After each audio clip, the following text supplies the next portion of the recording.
Messi এসেছিলেন কলকাতায়, কিন্তু সে দৃশ্য কোনোদিন ভুলব না।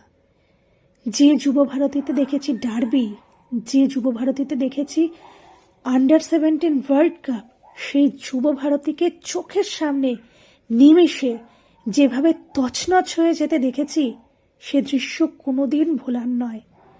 ফুটবল আমাদের আবেগ, আর ফুটবল মাঠ আমাদের সকলের প্রিয়।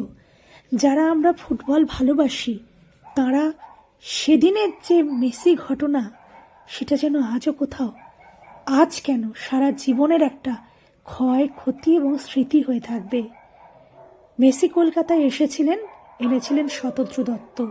অভিযোগ, ক্রীড়ামন্ত্রী তৎকালীন অরূপ বিশ্বাসের সাথে বহু মানুষজন ঢুকে পড়েছিলেন, তার ফলে মেসিকে দেখা যায়নি। মেসির নিরাপত্তার জন্য মেসিকে যে সময়টুকু মাঠে থাকার কথা সেই সময় তাকে রাখা হয়নি, সরিয়ে দেওয়া হয়। তার ফলে ক্ষুব্ধ জনতা মুহূর্তের মধ্যে ভাঙচুর কি না তারা করেছেন, বাধ্য হয়েছিলেন তারা।